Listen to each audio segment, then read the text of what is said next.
رجعنا لكم بقصة جديدة وقضية جديدة. قضية اليوم غدينا بلاتي قبل ما نبداو الفيديو ديالنا ما تنساوش تشاركوا على ديك لايك، بحركة بسيطة غتكون عاونتينا بزاف وغتخلي الفيديو يطلع الناس اخرين يشوفوه، وهكذا غتكون عاونتينا. قضية اليوم غدينا مباشرة لمدينة الدار البيضاء، وبالضبط الحي اناسي عاملة البرنوصي اللي غتوقع فيه واحد الكارثة. واحد الام غتلوح 3 ديال الوليدات ديالها من السطح. وشنو هو السبب وعلاش دارت هاد الفعله هادي؟ يا الله معنا حتى الاخير ديال القصه اللي وراها واحد السر خطير. قصه اليوم غدينا مباشره لمدينه الدار البيضاء، وبالضبط سنه 2019 وفي حي اناسي بمنطقه البرنوصي. ربيعه اللي من نهار حلات عينيها لقات راسها عايشه مع جداتها وعمتها. الام ديالها تخلات عليها وهي يلا في عمرها عامين. يعني البنت مرة كتكون مع عمتها ومرة كتجي ديها جداتها، عمرها استقرات في منزل واحد.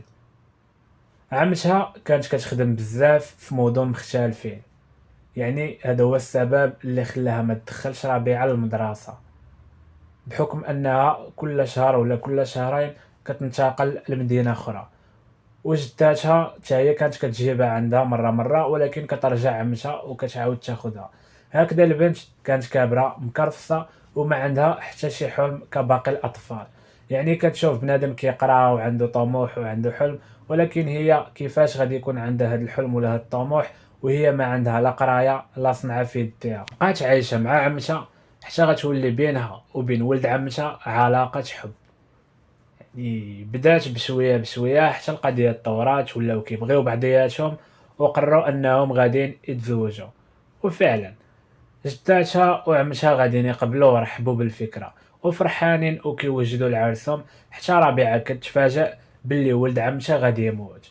كانت صدمه كبيره ليها ودازت عليها ديال بصح. السيده ولات غير كتفكر وغير كتبكي، يعني الحاجه الوحيده اللي كانت باقا عندها في هذه الحياه وباغا تعيش هي وياه في دار وحده ويديروا عائله ديالهم وكيبغيو بعضياتهم، حتى كتفاجأ غادي يتوفى. يعني بصراحه القضيه صعيبه. هنايا غادي دوز الايام وغدوز واحد المده وغادي يجي واحد الولد غيبغي يتزوج بها وغادي يخطبها من عند عمتها وجداتها، وفعلا غادي يقبلوا. وحتى ربيعه غتفكر فيها مزيان وغادي تقبل، وفعلا غادي يتزوجوا وغادي ينتقلوا للدار اللي غادي تكون فيها ربيعه مع راجلها الجديد. كانوا ساكنين في منطقه اناسي وساكن مع الام ديالو. واحد النهار ديزي الناس عادي من ديك المنطقه حتى كيسمعوا صوت ديال شي حاجه طاحت من الفوق. منين كيجيو يشوفوا شنو كيلقاو في نظركم؟ كيلقاو دري صغير طايح من الطابق الخامس. الناس هنا غادي يتفاجئوا، كلشي كيتجمع. شويه غادي يتلاحوا جوج ولاد اخرين من نفس الطابق عاوتاني ومن نفس الموبل. هنا السكينه ديال الاناسي غادي يشدوا من الرعب، كلشي غادي يتجمع غيعيطوا على الشرطه، الناس مخلوعين، كلشي كيجري، شي كيقول هادشي. مهم الدنيا عمرات بالبشر، تما الدنيا تقفلات. غادي يجيو الشرطه، غادي يديو بادعه وراجلها. منين غادي نحقوا مع راجلها غادي يلقاو في ديك الوقيته راه كان خدام وما حاضر لوالو، وحتى هو ما عرف حتى شي حاجه وباقي مصدوم. والو، مرا عاديه عايش معاها بخير وعلى خير. اش وقع الله اعلم. شحال من عام وانتم مزوجين؟ ورا 12 عام، عشرة ديال 12 عام. ورا الواحد عنده 10 سنين، واحد عنده 4 سنين، وواحد عنده 10 شهور صغيور. اختي ما نقدرش نقول لك شنو وقع. انا كنت خدام جيت لقيت الواقعه واقع. مرتي انا ما عارفش مالو، واش عيانه واش معصبه راجلها كيقول تا هو باللي ما عارف والو وما عرفش مراتو شنو جا هذاك النهار، كانت بخير عاديه واش معصبه واش الى اخره. منين غادي ياخذوا الاقوال ديال ربيعه ما غادي تعطيهم حتى شي حاجه اللي غادي يستافدوا منها. الجلسه كامله وهي غير ساكته وكتشوف بعينيها مصدومه. وغادي تدوز واحد المده، وفي الجلسه الثانيه ديالها غتعاود نفس القضيه، كتبقى غير مصدومه وما كدوي ما والو. والجلسه الثالثه اللي كانوا معولين غادي يحكموا عليها فيها، فراه هنا غادي تعترف ليهم بكل شيء وغادي تبدا تبكي وكتعاود لهم القصه ديالها من الاول حتى الاخير. وغادي تاثر في كاع الناس اللي كانوا حاضرين، لا المحاميين لا قاضي التحقيق لا كل شيء. يعني بقات فيهم القصه ديالها وهذا الشيء اللي داز عليها. وقالت لهم باللي هي من صغرها عمرها شافت الام ديالها تخلات عليها وباقا صغيره، وكانت عايشه غير مع جداتها ومع عمتها. ونهار غادي تبغي واحد الولد، فراه ملي غيكونوا غيتزوجوا غادي يتوفى، وغتكون صدمه كبيره بالنسبه ليها. وراها غيجي هذا غيبغي يتزوج بها وغادا تتزوج به، ولكن عمرها شافت معاه النهار الابيض. ديما كيتعدى عليها وكيضربها، والام ديالو حتى هي مكرفصه عليها، وبقات كتبكي وكتعاود لهم شي حوايج اللي اثرات فيهم وبقات فيهم. وفايت كانت دارت محاولة انتحار وواكلة دواء ديال الفيران، وفايت شحال من مرة كانت باغا تنتحر. يعني السيدة ما بقاتش طبيعية، ولات متبعة عند طبيب نفساني، يعني الحالة ديالها ما بقاتش عادية. السيدة مريضة ديال بصح، وهذا الشيء اللي مدوزين عليها العائلة ديالها، ولا داك الشيء اللي دايز عليها، ولا السيد اللي مات. يعني راكم عارفين الانسان ملي كيبقى يخبي في قلبه وداك الشيء كيبقى يتجمع وكثرت المشاكل، فراه بنادم كيقدر يدير اي حاجة. وحتى يعني بنادم اللي كيشرب الدواء ديال بحال هكا الكآبة ولا ديال التوحد ولا ديال بحال هاد الامراض هادو، يعني كيكون عندهم واحد السلبيات اللي خايبين، وكيخليو الاثار في بنادم. يعني بنادم ما كيكونش عاقل نهائيا شنو كيدير. وهذا الشيء اللي غادا تقول لهم فعلا، قالت لهم داك النهار ما عاقله على والو، ولا شنو دارت، ولا لحت ولادها، ولا هذا الشيء كامل ما عاقلاش عليه. السيده كانت مرفوعه، وكثرت المشاكل اللي وصلوها لهذا الشيء هذا. رابعا اللي غادي ندخلوا بزاف ديال الجمعيات ديال حقوق المرأة وحقوق الإنسان وحتى المحاميين باش يدافعوا عليها. وفعلا غادي تبقى فيهم وغادي نبقاو كيدافعوا عليها. ونخليكم مع التصريحات ديال المحاميه شنو غتقول في هذه القضيه هذه. وفعلا بقات فيها واثرات فيها، وكانت غادي تبكي في الجلسه وحبست الدموع ديالها.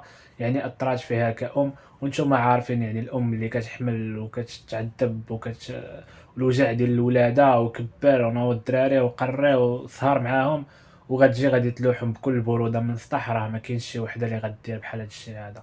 يعني راه كنشوفوا شحال من واحد مجرم اللي خطا ولا قاتل متسلسل كاع، وما غاديش يقدر يدير لعائلته ولا ولادو شي حاجه بحال هكا، كيكون خطا حمر. يعني اي حاجه يقدر يديرها واي واحد يقدر يصفيها عليه، وغالبا كيتفادى ولادهم ولا عائلته.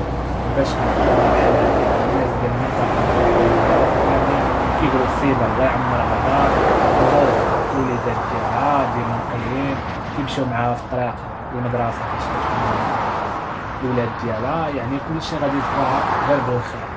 وعمتها وجداتها كيقولوا السيده ربي احسن تربيه وخلوها تشوف عينها. وراجلها حتى هو غادي يقول نفس الهضره هادي، قال كانت كتبغيه وكانت كتبغي وليداتها الى اخره. ولكن الاقوال ديالها عكس الهضره اللي كيقول راجلها. يعني بنادم عمركم تحكموا عليه بلا ما تعرفوا. السيده صراحه كانت جريمه من خطاها، حتى شي واحد خصو يدير بحال هكا. ولادك مصطاح وتقضي ولادك فرا هاد الشيء خطا، ولكن ماشي خاطرها مسكينه دايز عليها ماضي اللي صعيب، وكانت كتاكل دواء اللي كيأثر عليها وما كتبقاش عارفه شنو كدير. وكثرت المشاكل مع راجلها وكتشوف واحد فراه بصراحه تقدر دير اي حاجه ومعذوره. ولكن ماشي هادشي غيخليني زعما نجي من جنبها ولا. انا بصراحه بقات فيا القصه ديالها، ولكن داكشي اللي دارت فراه ما خاصوش يدار. نخليكم مع الاقوال والتصريحات ديال المحاميه، وحده من المحاميين اللي كانوا كيدافعوا على رابعه. واحد الجلسه اللي انا بكيت فيها بكل صراحه، ما قدرتش كأم نتحمل الالم ديالها هي كأم وهي كتكلم. على العموم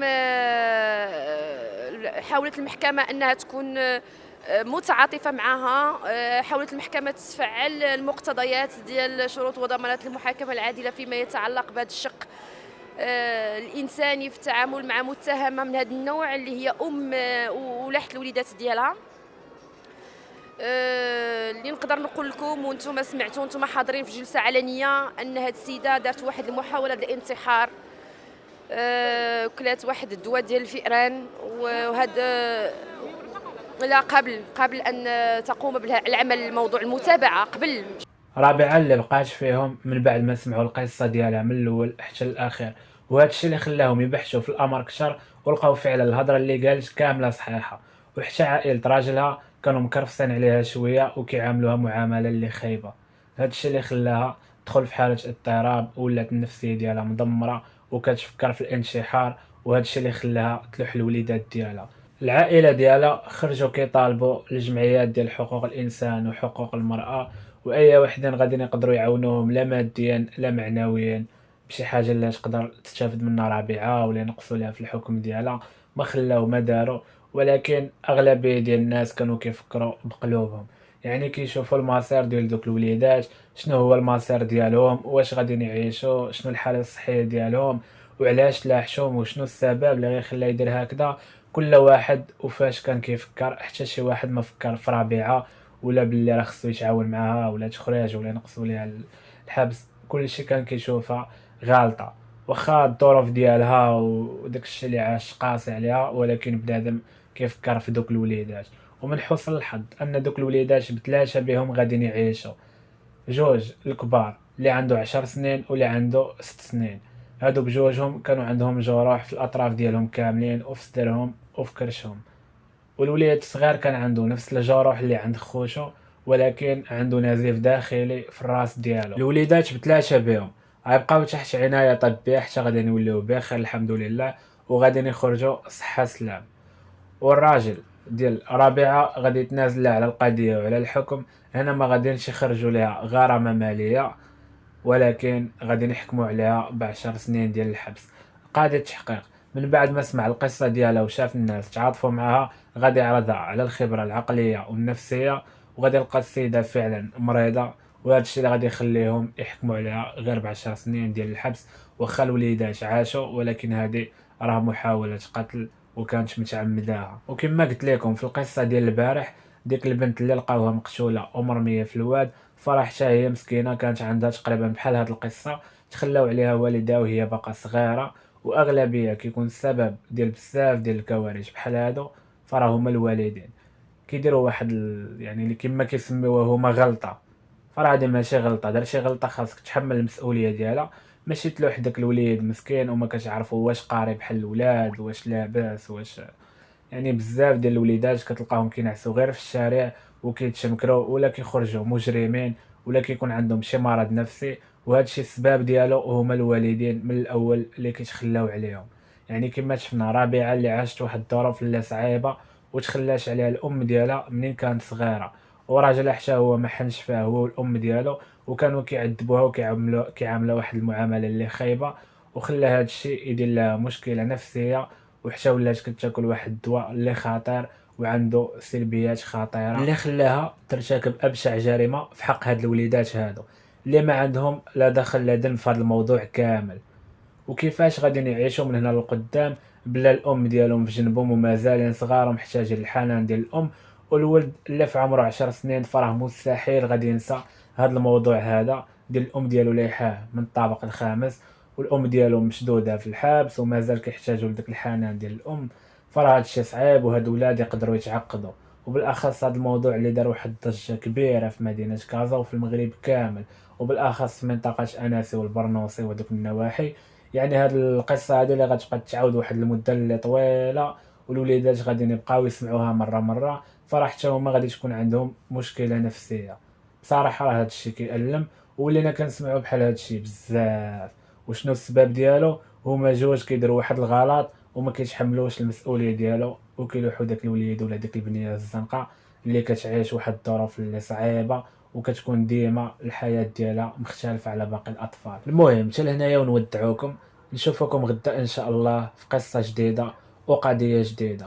وما تنساوش تخليو لنا الراي ديالكم في التعليقات مع لايك الفيديو ولا الاشتراك في القناه الحمراء ولا البيضاء وتفعيل الجرس.